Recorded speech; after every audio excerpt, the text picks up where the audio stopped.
محترم طلباء کرام، السلام علیکم۔ درسی نظامی کورس چینل میں آپ سب کو خوش آمدید۔ اس چینل میں آپ کو ملیں گے ہر درسی کتاب کے مکمل دروس، تو جلدی کیجئے ہمارے چینل کو سبسکرائب کیجئے اور ساتھ میں گھنٹی کا بٹن بھی دبائیے تاکہ ہمارا ہر درس آپ کو بروقت ملے۔ اللہ تعالی ہم سب کو سننے، سمجھنے، عمل کرنے اور اخلاص کی توفیق عطا فرمائے، آمین یا رب العالمین۔ تو آئیے پڑھتے ہیں آج کا درس۔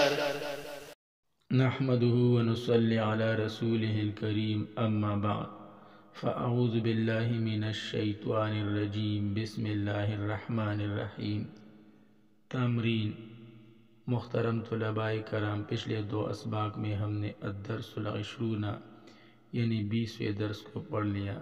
20ویں درس کو 2 حصوں میں کر کے پڑھ لیا، جس میں ہم نے مرکب توصیفی اور معطوف علیہ کا استعمال سیکھ لیا۔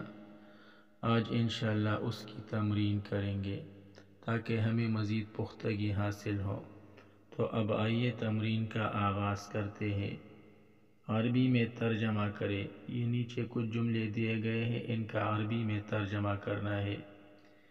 یہ چڑیا گھر ہے، تو چڑیا گھر جو ہے اس کے لیے عربی میں حدیقۃ الحیوانات کا لفظ استعمال ہوتا ہے، جو کہ مرکب اضافی ہے۔ چڑیا گھر، حدیقۃ الحیوانات، اس میں حدیقہ جو ہے یہ مضاف ہے اور الحیوانات یہ مضاف الیہ ہے۔ مضاف اور مضاف الیہ مل کر مرکب اضافی ہو کر خبر۔ یہ چڑیا گھر ہے، چڑیا گھر یعنی حدیقۃ الحیوانات۔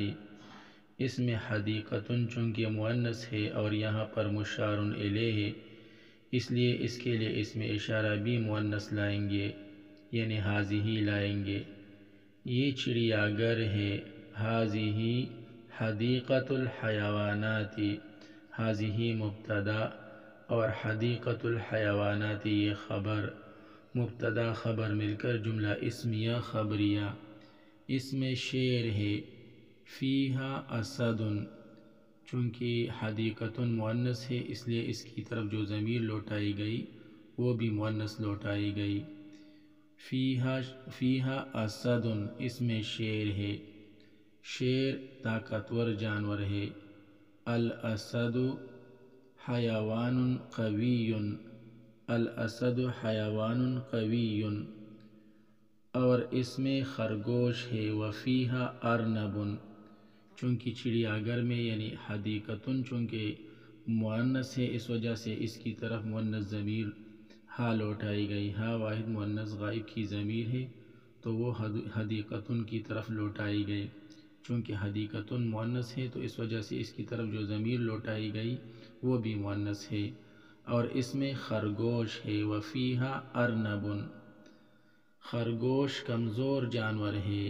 الارنب حیوان ضعیف، الارنب یہ مبتدا ہے اور حیوان ضعیف یہ مرکب توصیفی ہو کر خبر ہے۔ حیوان موصوف، ضعیف صفت، موصوف صفت مل کر مرکب توصیفی ہو کر خبر۔ الارنب حیوان ضعیف، خرگوش کمزور جانور ہے، اور اس میں ہاتھی ہے۔ وفیہا فیل، یعنی اس چڑیا گھر میں ایک ہاتھی بھی ہے، اور حدیقۃ چونکہ مؤنث ہے تو اس وجہ سے اس کی طرف ہم نے مؤنث کی ضمیر لوٹائی۔ ہاں یہ واحد مؤنث غائب کی ضمیر ہے، اسے ہم نے حدیقۃ کی طرف لوٹایا۔ تو ترجمہ کرتے وقت اس بات کا آپ خوب خیال رکھیے کہ اگر ماقبل میں کسی مؤنث کا ذکر ہوا ہو اور پھر اس کی طرف ضمیر لوٹانے کی ضرورت پڑے تو مؤنث کی ضمیر لوٹائیں گے، اس کی طرف مؤنث کی ضمیر لوٹائیں گے۔ اور اگر ماقبل میں کسی مذکر کا ذکر ہوا ہو اور پھر اس کی طرف کسی ضمیر لوٹانے کی ضرورت پڑے تو پھر آپ اس کی طرف مذکر کی ضمیر لوٹائیں گے۔ یعنی اگر ماقبل میں مذکر کا ذکر ہوا ہو تو مذکر کی ضمیر لوٹائیں گے، اور اگر مؤنث کا ذکر ہوا ہو تو مؤنث کی ضمیر لوٹائیں گے۔ تو چونکہ یہاں پر پہلے مؤنث کا ذکر ہوا تھا یعنی حدیقۃ، تو اس وجہ سے ہم نے مؤنث کی ضمیر لوٹائی۔ تو ترجمہ کرتے وقت اس بات کا خوب خیال رکھیے، انشاءاللہ پھر غلطی نہ ہوگی۔ وفیہا فیل اور اس میں ہاتھی ہے، ہاتھی بڑا جانور ہے، الفیل حیوان کبیر اور اس میں ہرن ہے، وفیہا غزالۃ، یہاں پر بھی آپ دیکھیے حدیقۃ چونکہ مؤنث ہے تو اس وجہ سے ہم نے اس کی طرف مؤنث کی ضمیر لوٹائی، مذکر کی ضمیر نہیں لوٹائی۔ وفیہ غزالۃ نہیں کہا بلکہ وفیہا غزالۃ کہا، یہ ترجمہ صحیح ہے۔ اگر وفیہ غزالۃ کہیں گے تو پھر یہ ترجمہ غلط ہوگا۔ اور اس میں ایک ہرن ہے، وفیہا غزالۃ، ہرن تیز جانور ہے، الغزالۃ حیوان سریع، حیوان سریع یہ مرکب توصیفی ہو کر خبر ہے، اور الغزالۃ یہ مبتدا ہے، مبتدا خبر مل کر جملہ اسمیہ خبریہ۔ ہرن تیز جانور ہے، الغزالۃ حیوان سریع، اس میں لمبے لمبے درخت ہے، یعنی اس چڑیا گھر میں لمبے لمبے درخت ہے۔ فیہا اشجار طویلۃ، دیکھیے ہم نے مؤنث کی ضمیر لوٹائی کیونکہ حدیقۃ مؤنث ہے تو اس وجہ سے ہم نے مؤنث کی ضمیر لوٹائی۔ فیہا اشجار طویلۃ اور خوبصورت پھول ہے، وازہار جمیلۃ اور خوبصورت پھول ہے، وازہار جمیلۃ، مندرجہ ذیل الفاظ کو جملوں میں استعمال کرے۔ یہ نیچے کچھ الفاظ دیے گئے ہیں، ان کو جملوں میں استعمال کرنا ہے۔ قوی طاقتور، الاسد حیوان قوی، شیر ایک طاقتور جانور ہے۔ اسی طرح ھذا رجل قوی، یہ ایک طاقتور آدمی ہے، یعنی جو بھی آپ جس طرح بھی آپ استعمال کرنا چاہیں استعمال کر سکتے ہیں، بس جملہ درست ہونا چاہیے۔ ضعیف، الارنب حیوان ضعیف، خرگوش ایک کمزور جانور ہے۔ هو رجل ضعیف، وہ ایک کمزور آدمی ہے۔ کبیر، الفیل حیوان کبیر، کبیر بڑا، الفیل حیوان کبیر، ہاتھی ایک بڑا جانور ہے۔ صغیر چھوٹا، صغیر چھوٹا، الدجاجۃ حیوان صغیر، مرغی ایک چھوٹا جانور ہے۔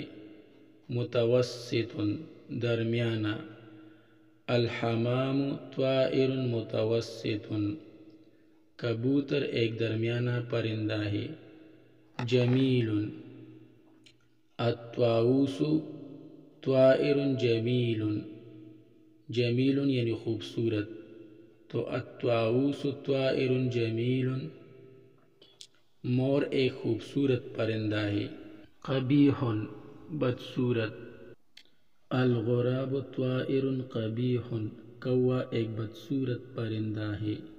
سریع تیز، الغزالۃ حیوان سریع، ہرن ایک تیز جانور ہے۔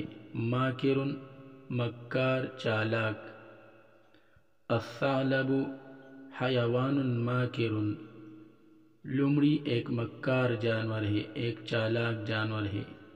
طائر پرندہ، الطاووس طائر جمیل، مور ایک خوبصورت پرندہ ہے۔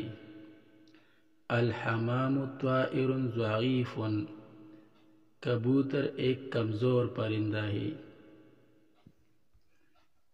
الفاظ کے معانی، یہ نیچے کچھ الفاظ دیے گئے ہیں، ان میں زیادہ تر وہ الفاظ ہیں جو آپ درس یا تمرین میں پڑھ چکے ہیں۔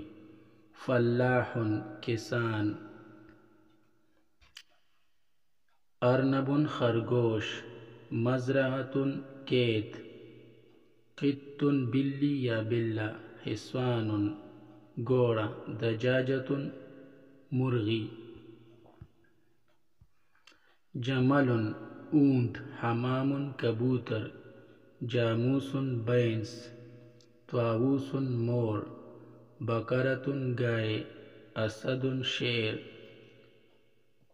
ثور بیل، حمار گدہ، قبیح بدشکل بدصورت، شاۃ بکری، غزالۃ ہرن، خروف دمبا، سریع تیز، طائر پرندہ، ماکر مکار،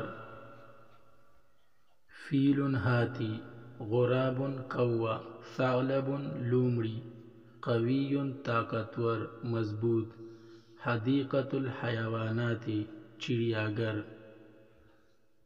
امید ہے آپ نے آج کا درس سمجھ لیا ہوگا۔ اللہ تعالی ہم سب کو علم نافع عطا فرمائے، آمین۔ وصلی اللہ تعالی علی خیر خلقہ محمد وآلہ واصحابہ اجمعین برحمتک یا ارحم الراحمین۔